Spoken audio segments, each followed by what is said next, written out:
하나님의 말씀은 미가 6장 1절에서 8절 말씀입니다.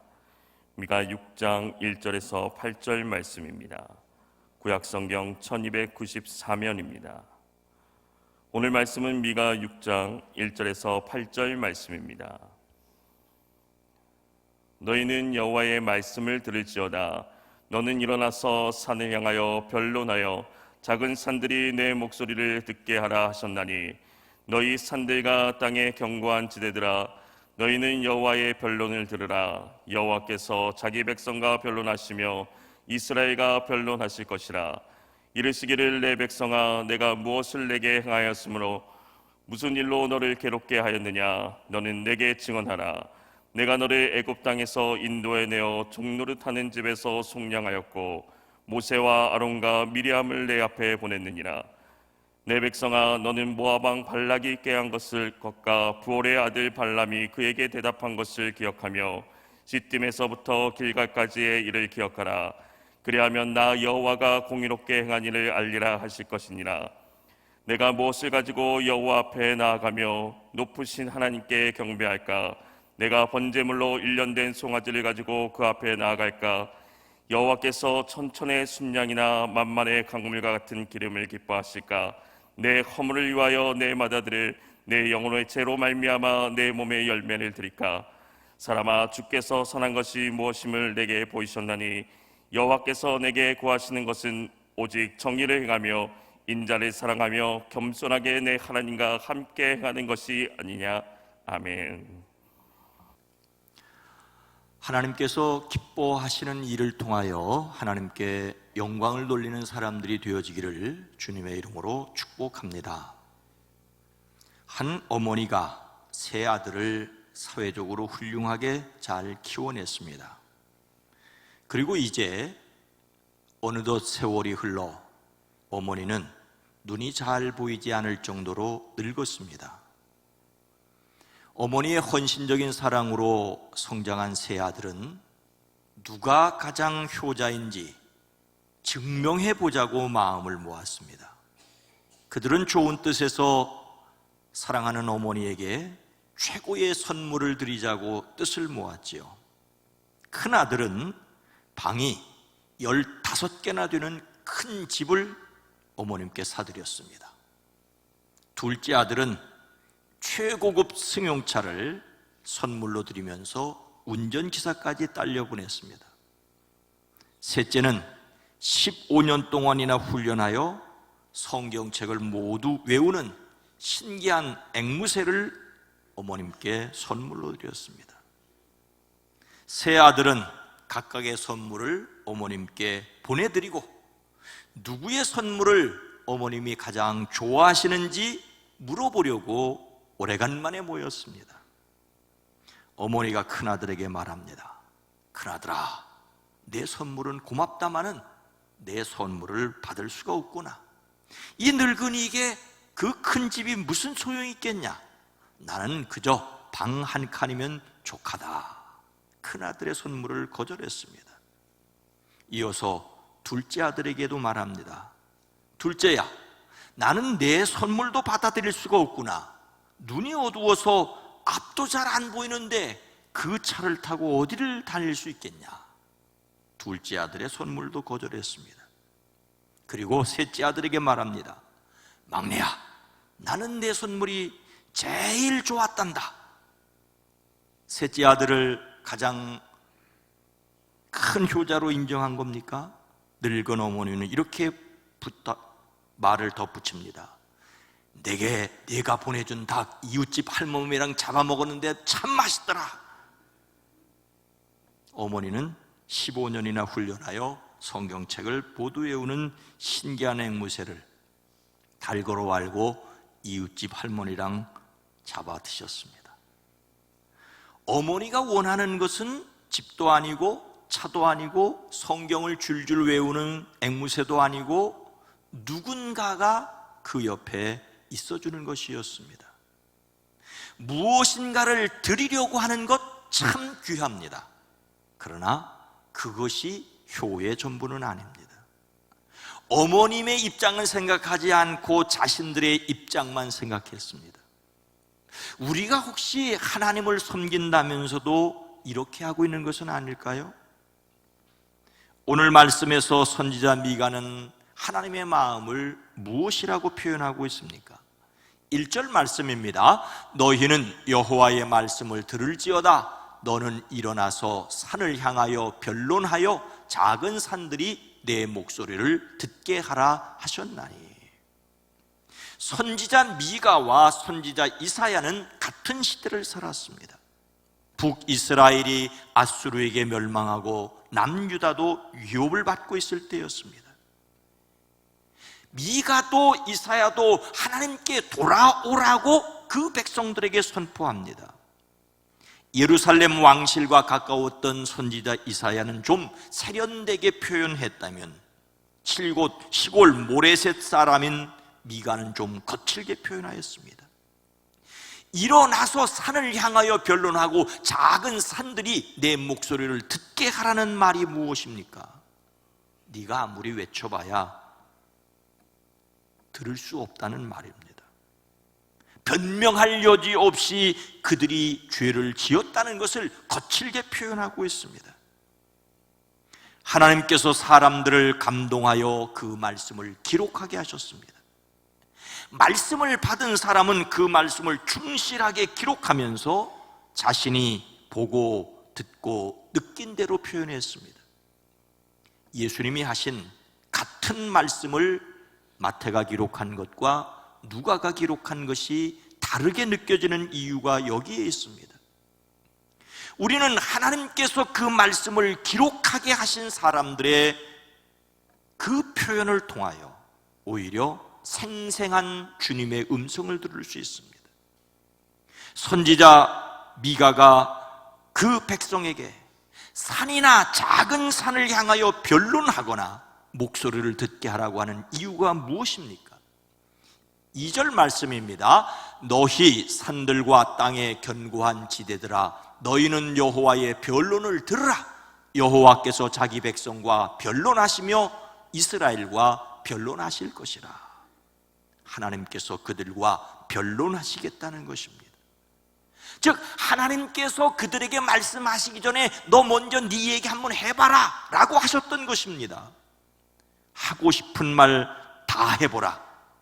그 다음에 이어지는 내용은 무서운 상황입니다. 모든 것을 다 알고 있는 부모가 자식에게 할 말 있으면 너 다 해봐라. 심각한 상황입니다. 지금 하나님이 그들에게 그렇게 말씀하신다고 미가는 표현하고 있습니다. 사실 이스라엘 백성들은 할 말이 없었습니다. 변론하라는 말은 판결을 앞두고 최후 변론의 기회를 준 것이었습니다. 주장하는 것이 다른 사람들끼리 논쟁을 벌이는 것입니다. 어떤 일에 대하여 서로 옳고 그름을 다투는 것입니다.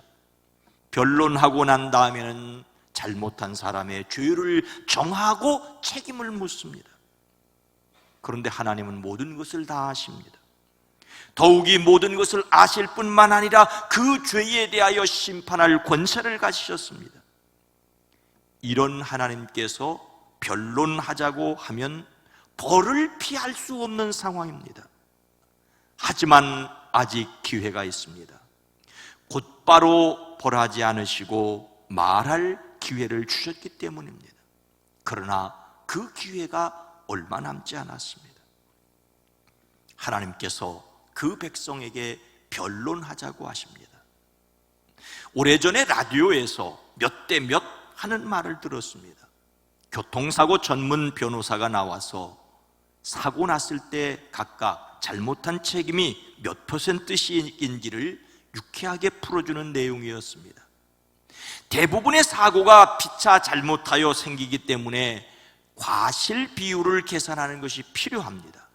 많이 잘못한 사람이 많이 책임을 지는 것입니다. 예전에는 목소리 큰 사람이 이긴다고 했지요. 무조건 큰 소리 쳐서 상대방이 잘못했다고 말하면 잘못했다고 말한 사람이 잘못입니다. 그런데 요즘은 그렇지 않지요. 자동차용 블랙박스가 흔해졌기 때문입니다. 블랙박스에 다 찍혀 있으니 큰 소리 내는 것이 소용이 없습니다. 조용히 영상을 돌려보면 됩니다.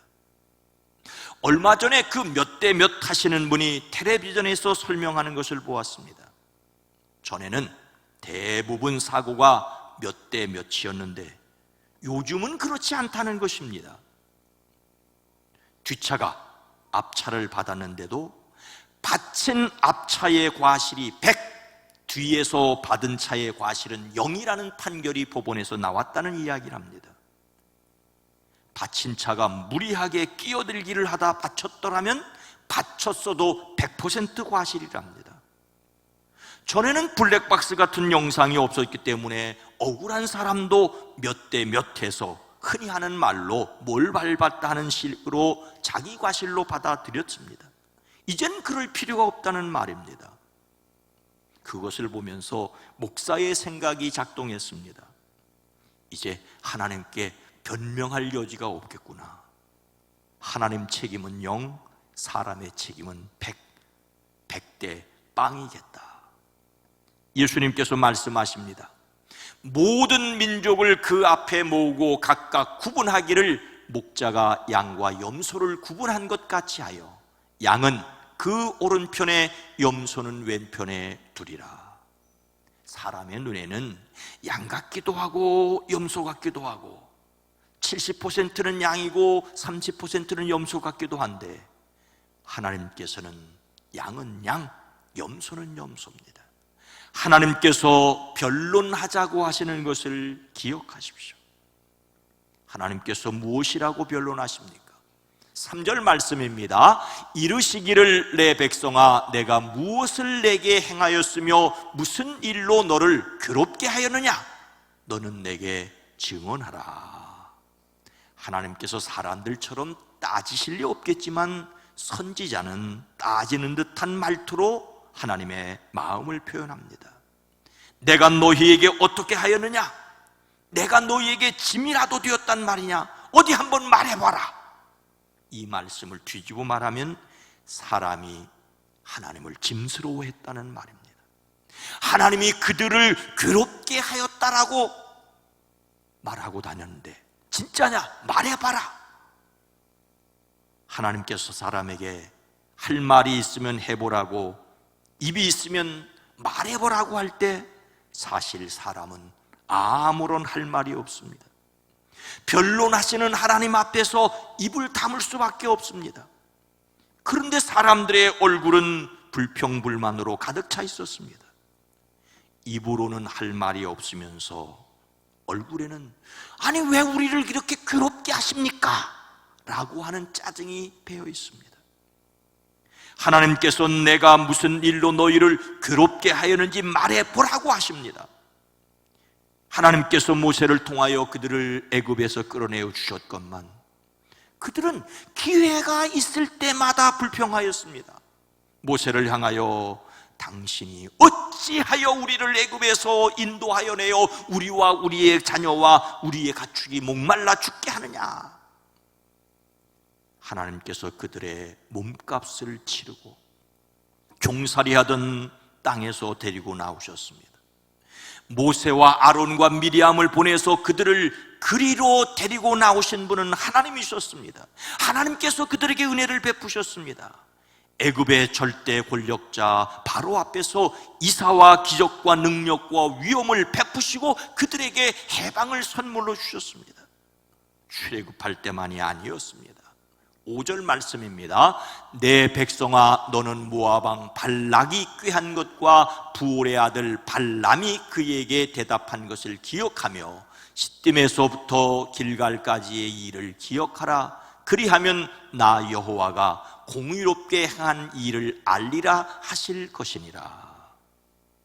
이스라엘은 가나안을 앞두고 모압 왕 발락의 악한 꾀에 완전히 넘어질 뻔했지요. 모압 왕 발락은 거짓 선지자 발람에게 돈을 주고 이스라엘을 넘어지게 할 묘책을 구했습니다. 발람은 자기 입으로 이스라엘을 저주하지는 못했지만 이스라엘을 넘어지게 할 방책을 뒤로 알려주었습니다. 성적으로 유혹하라는 것이었습니다.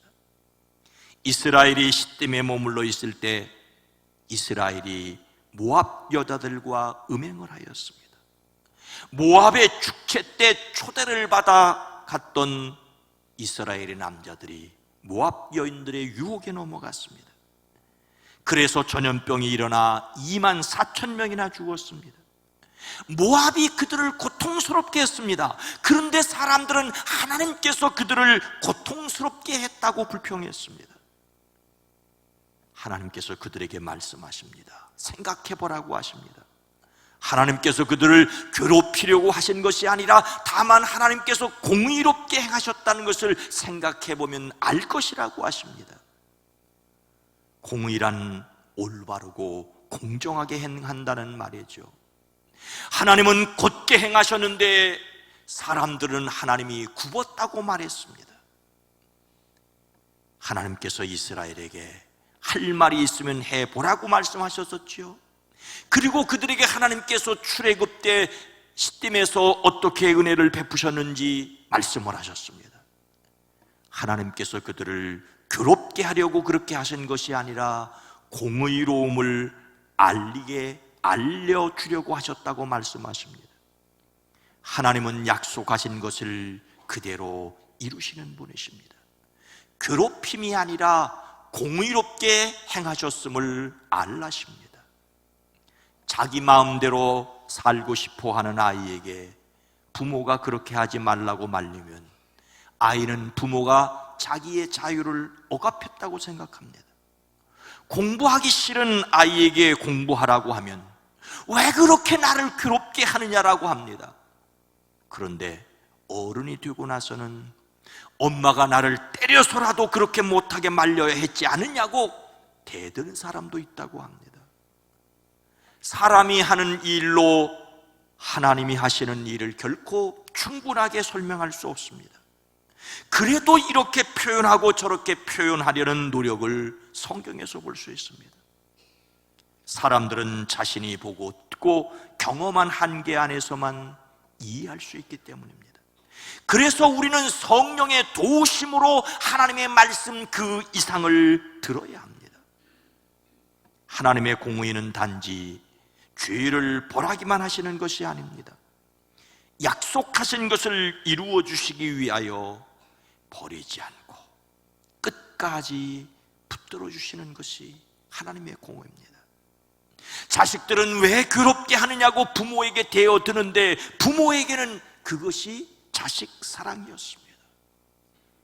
사람이 이해하지 못해도 하나님의 사랑은 깊고 넓고 풍성하십니다. 하나님께서 하시는 일을 깊이 생각하십시오.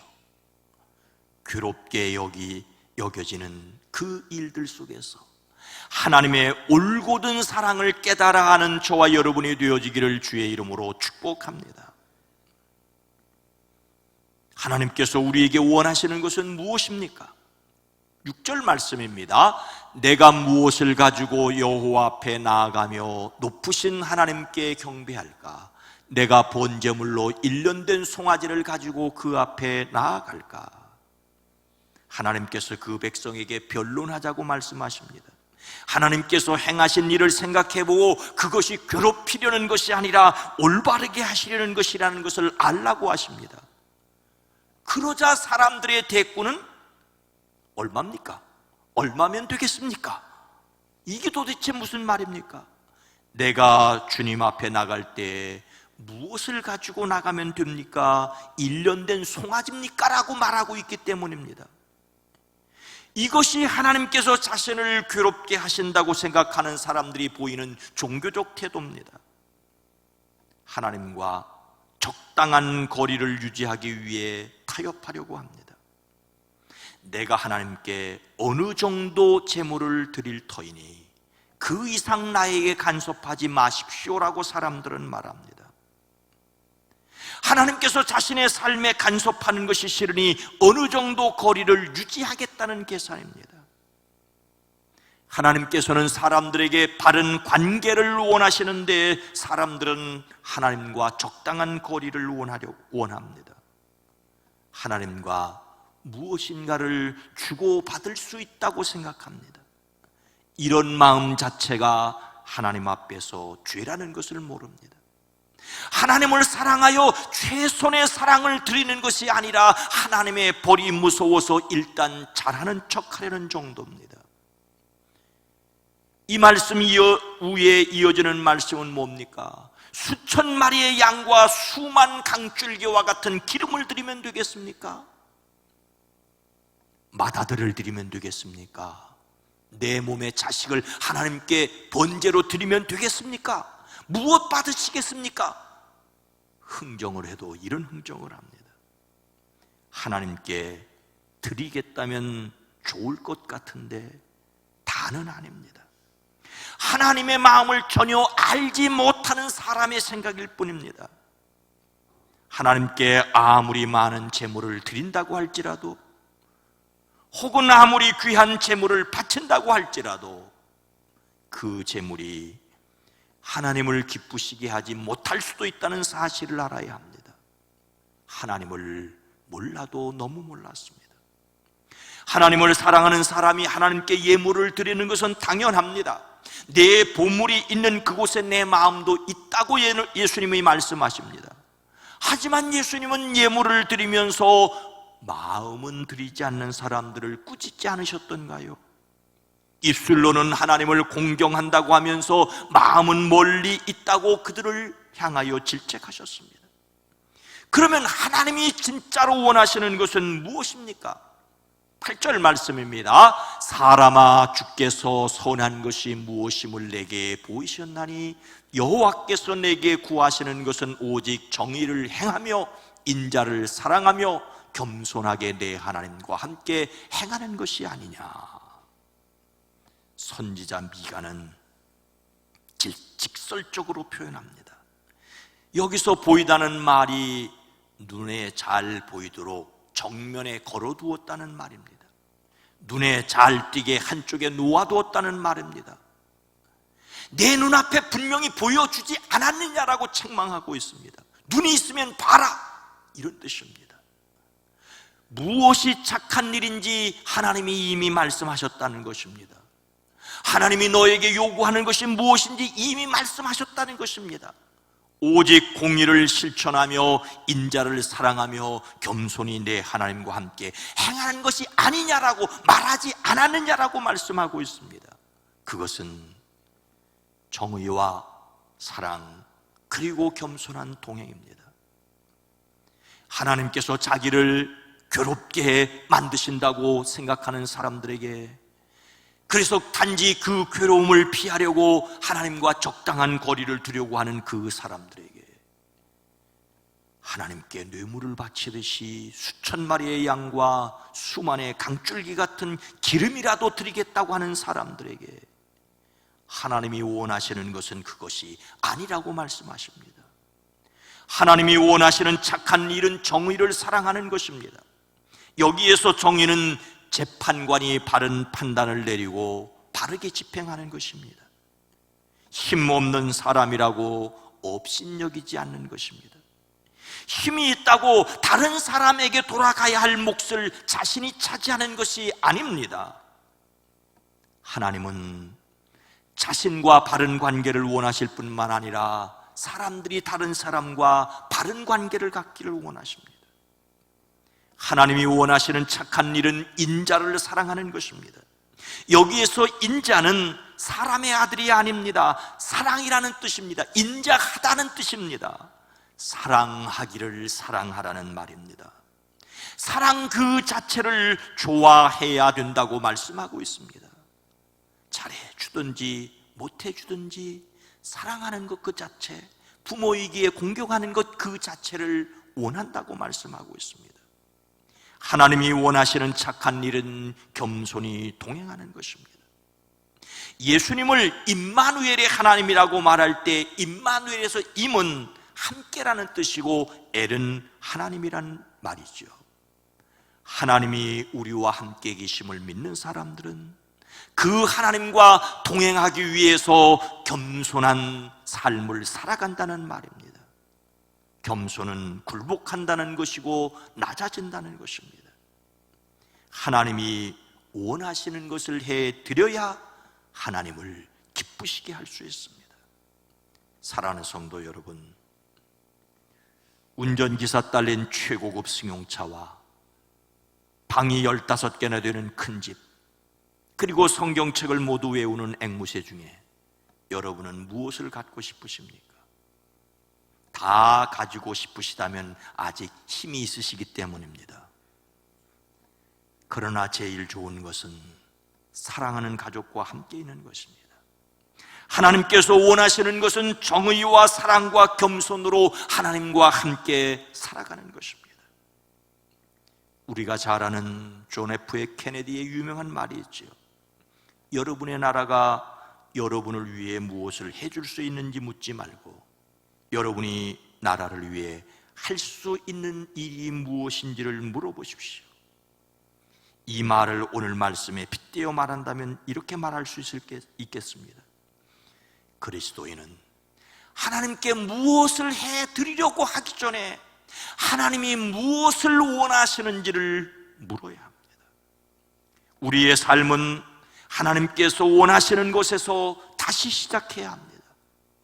정의와 사랑, 그리고 겸손하게 동행하는 삶이 되어지기를 주님의 이름으로 축원합니다. 거룩하신 하나님, 자비로우신 주여, 우리가 누구에게인가 선심 쓰듯 베풀면서 내가 좋은 일 했다고 생각하고 그것을 받는 사람을 배려하지 못하는 어리석은 자는 아니었습니까? 내 생각으로 하나님을 기쁘시게 했다라고 자랑하려고 했던 것은 아닙니까?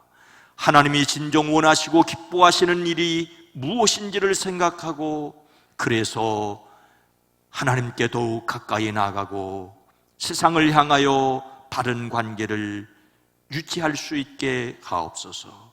우리가 연약한 것과 부족한 것을 아시오니 지혜를 더하시고 하늘의 능력을 더하여 주시옵소서.